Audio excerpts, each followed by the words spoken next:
가 벌써 드러나고 있다고 생각해요. 그 대표적인 예가 민주당이 법원 행정처장을 불러다 놓고 너 6만 페이지 다 읽었어? 12명이 다 읽었어? 이렇게 차분하게 물어보니까 네. 다 읽었다고 했잖아요. 읽었다고 했습니다. 분명히 읽었다고 했어. 형사기록 전자스캔으로 기록은 모두 보셨다라고 그렇게 확인은 되고 있습니다. 그러니까 그 다음에 바로 로그 기록 내놔봐 이렇게 갔잖아요.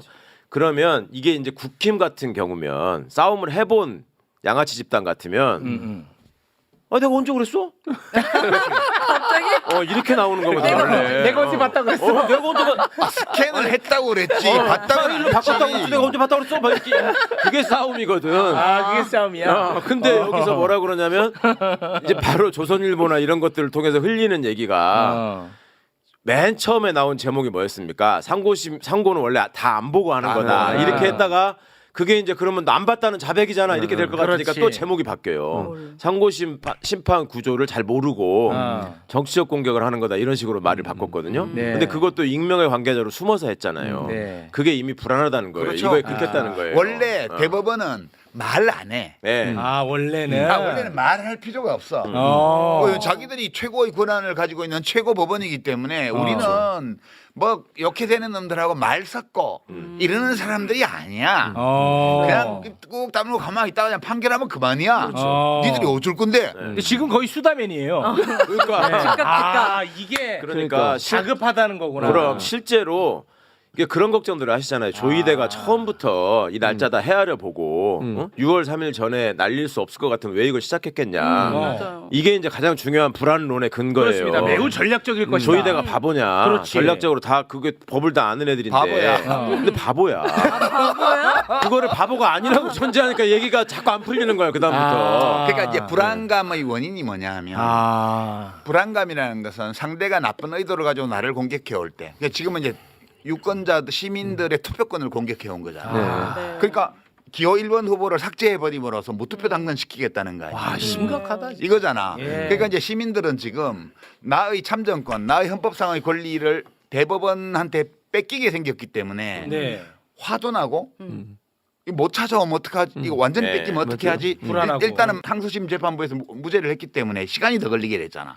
지난번 항소심에서 유죄했으면 5월 1일 날 완전히 끝난 거예요. 끝났어. 3월 26일에 네. 만약에 유죄 나왔으면 끝났다고 아찔하다고 나 그 생각하면 아주 내가 아찔해. 김문수 대통령이라고. 그래. 통할 것 같아 진짜 생각해도.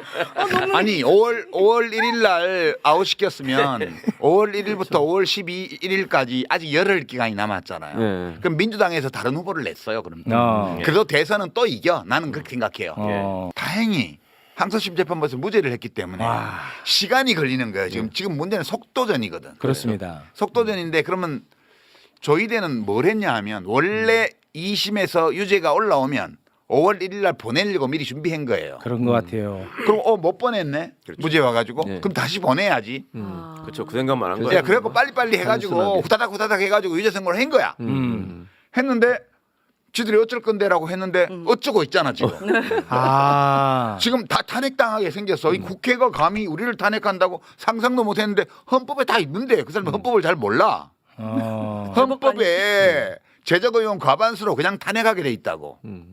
조희대 외 9명은 단 한 번도 자기들에게 도전을 해왔던 세력들이 없었구나. 단 한 번도. 그런 걸 겪어본 적이 없어. 겪어본 적이 없어. 상상한 적도 없어. 그리고 국회가 법을 개정해 가지고 자신들의 위상을 바꿔버릴 수 있다는 것도 상상한 적이 없어요. 항상 봐줬기 때문에 사법부의 일은. 상상한 적도 없었고 실제 그런 적도 없었고. 그렇지. 그러니까 지금까지 민주당은 우리 싸움의 기술이라는 영화 있었잖아. 거기 보면 이제 어떤 맨날 맞고 다니는 고등학생을 네. 어떤 옛날 싸움 좀 해본 아저씨가 갈치잖아. 네네네. 백윤식 씨인가? 네. 갈치는데 배우가 그거잖아. 맨날 폰만 잡고 이렇게 싸움만 하는 놈은 너 그러다가 좀 이따 피똥 싼다? 이렇게 하고 와라바시 딱 나무젓가락 딱 끄고 확 찌르면 그냥 골로 가는 거야 이게. 그러니까 지금까지 국회에서는 대법원에 대해서 무기가 다 있는데도 이 무기를 한 번도 사용한 적이 없고 맞아. 맨날 빈손으로 말로 이렇게 투덜투덜만 해왔단 말이야. 네. 근데 저쪽에서 암수를 쓴 거잖아. 이게 지금 이 싸움의 양상은 서로 말로 다투는 또는 법으로 다투는 관계가 아니고 뭐 권한쟁의를 하거나 이게 아니고 조희대와 9명의 대법관들이 법과 법률과 관행과 자기들 내규를 다 어기면서 그렇습니다. 이게 무협지에서도 서로 겨룰 때 초식이라고 그러잖아. 서로 정해진 초식이 있어. 근데 이걸 안 하고 암수를 쓰는 거잖아. 암수 반칙을 한 거라고. 테이블로 머리를 찍었어. 네. 그러니까 주먹으로 이렇게 하기로 했는데 반칙을. 갑자기 돌멩이로 쳤단 말이야. 그러니까 나무젓가락 꺾어서 찌르는 게 정당한 거야 이제는. 그렇습니다. 이제 국회 쪽에서 자기들이 가지고 있는 무기를 다 꺼내는 거야. 유시민 작가님 말씀에 좀 보태자면 조희대의 생각은 아까 말씀처럼 원래 항소심에서 유죄가 될 거라고 확신을 하고 있었던 것 같아요. 네. 그래서 그거 오면은 빨리 내가 정리해야지라고 하고 있다가 이게 안 되니까 이제 할 수 없이 내가 나서서 내 손에 피를 묻혀야겠네. 여기까지는 생각한 것 같고 그리고 본인 생각할 때 내가 대법원장인데 그리고 전원합의체에서 이렇게 저렇게 말 들어보니까 압도적으로 이제 이게 될 것 같은데 그러면 내가 생중계로 국민들한테 이재명은 이러이러하게 거짓말을 한 나쁜 사람입니다라고 얘기를 하면 끝나는 대로 판이 확 뒤집힐 거라 생각했어요. 선거에 왜냐면- 영향을 끼칠 것이다. 그렇지. 왜냐하면 내가 대법원장이니까. 아. 자기가 그 안에서 한마디 하면 사람들이 이렇게 막 신용을 하거든. 음. 그러니까 원래 윤석열이가 저 용산에 가서도 막무가내로 달린 게 지가 검찰총장 때 했던 짓을 그대로 하고 있는데 그게 안 먹히는 거라고 했잖아요. 아, 그렇죠. 똑같아. 생각하는 수준이나 사고방식이나 이 틀이 조희대도 그 안에서만 쭉 이렇게 있었던 사람이고 네. 그러니까 조희대 입장에서는 아니 내가 처음 국민들 앞에 가서 이걸 얘기를 하면 이건 흔들린다. 이거 엎을 수 있다라고 생각한 거지. 개뿔 흔들려. 예. 아니 이재명 지지 여론은 더 강고해졌고 그렇습니다. 그다음에 여야 간에 지금 정당 간의 우열은 하나도 변화가 없어요. 네. 약간 일부 여론조사에서 변화가 있어 보이는 정당 지지율이 붙었다 이런 것들은 그 최종 경선에 여론조사 반을 썼기 때문에 그게 가동되어서 그냥 수치상 붙은 거예요. 이거는 붙을 수가 없는 거야 지금. 그러니까 여론은 오히려 더 이재명 후보에게 유리해졌고 민주당. 그렇죠.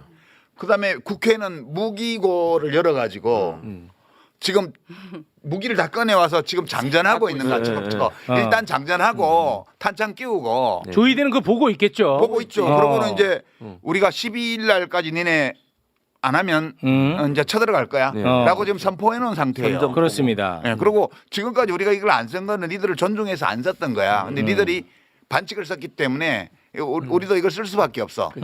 라고 지금 통보를 해온 상황이에요. 그러니까 우열을 논하면 누가 우위에 있다? 아, 국회가 국회다. 우위에 있어요.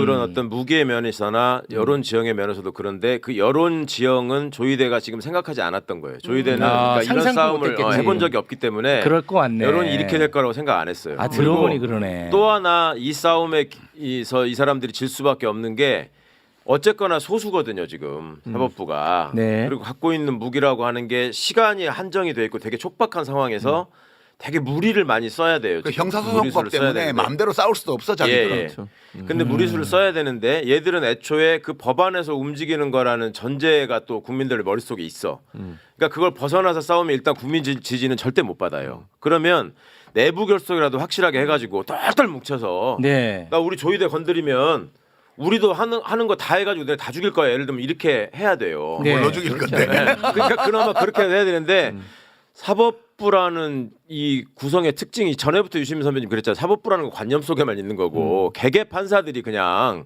있는 거다 별개로 다 군집으로. 네. 그러니까 그 내부에서 지금 나 조희대 때문에 판사 못 하겠다고 생각하는 사람이 훨씬 많아 대부분이에요. 그러니까 이게 내부 결집도 안 돼. 그러니까 이게 싸울 재간이 없는 거예요 지금. 아니, 그러면 요거 하나 좀 여쭤보겠습니다. 조희대는 5월 1일에 이재명 날릴 생각이 확고했던 것 같습니다. 그렇죠. 예. 조희대 빼고 나머지 대법관 9명 그리고 지금 서울 고법 이 자식들도 예. 아주 문제가 많은데 이 사람들은 각자의 자리에서 자기가 생각하는 방식대로 이렇게 움직이는 거예요? 아니면은 뭔가 서로 좀 조율이 된 상태에서 큰 흐름 속에서 같이 움직이는 거예요? 이 얘기도 내가 작년부터 이제 그 내란 나고 나서 그 얘기 한번 했는데 자꾸 우리가 이제 불안감에 빠질 때는 어떤 생각을 할 때 빠지냐 하면 이 모든 것들을 뒤에서 내다보고 조종하고 컨트롤하는 어떤 빅브라더가 네. 있다. 예. 그래서 모든 것들이 이 음모에 입각해서 시나리오에 따라서 착착 진행되고 이러면 공포감에 살아. 그게 접니다. 그게 저예요. 근데 이 윤석열의 내란부터 시작해 12월 3일 계엄의 밤부터 시작해서 지금까지 어느 쪽도 양 진영 모두가 그러니까 내란 세력이든 민주 세력이든 전체를 컨트롤하는 센터는 없어요. 모든 행위 주체들이 자기의 목표와 욕망과 자기가 가지고 있는 무기를 동원해서 각자 옳다고 믿는 방향으로 움직이고 있는 거거든. 그러니까 저쪽 조이대와 그 사법부의 뒤쪽에서 누가 움직이는 사람이 있을 수는 있어요. 뭐 어느 로펌에 뭐 S모 변호사가 어찐다 뭐 M모 변호사가 어찐다 이런 얘기들이 있는데 네네. 그 사람들이 움직일 수도 있어요. 근데 그 사람들이 이 모든 것들을 기획해서 뒤에서 컨트롤하는 존재일 수는 없어요. 그러니까 누구도 상황 전체를 장악하고 컨트롤하는 주체는 없다 지금. 없어요. 진영으로 나뉘어서 지금 대결 중인데 네. 가장 강력한 세력은 민주당이에요. 어. 법원이 민주당 국회의원들을 어떻게 할 방법이 없어 지금 당장 대선 때까지 남은 4주 동안. 네. 법원은 아주 소극적인 기관이에요. 검찰이 특히 형사법정은 검찰이 기소한 사건만 다루는 데라고요. 그렇죠. 그 국회의원들을 어떻게 할 방법이 없어요. 그러나 국회는 법관 누구나 다 이유가 있으면 다 탄핵할 수 있어요. 마음 딱 먹고 쓰기 시작하면 예, 불안해할 이유가 별로 없어요. 최욱 씨 질문이 대법관들은 독자적인 의견으로 9명. 한 거냐? 네. 저 고등법원 이재권이 왜 이러는 거냐? 네. 제 생각을 좀 말씀드리자면 저는 이 9명 중에서도 특히 그 두 분의 그 소수 의견에 대해서 반박하는 보충 의견을 낸 5명이 있었잖아요. 그렇습니다. 네. 그 5명을 주목. 여기가 돌격대예요. 돌격대. 네.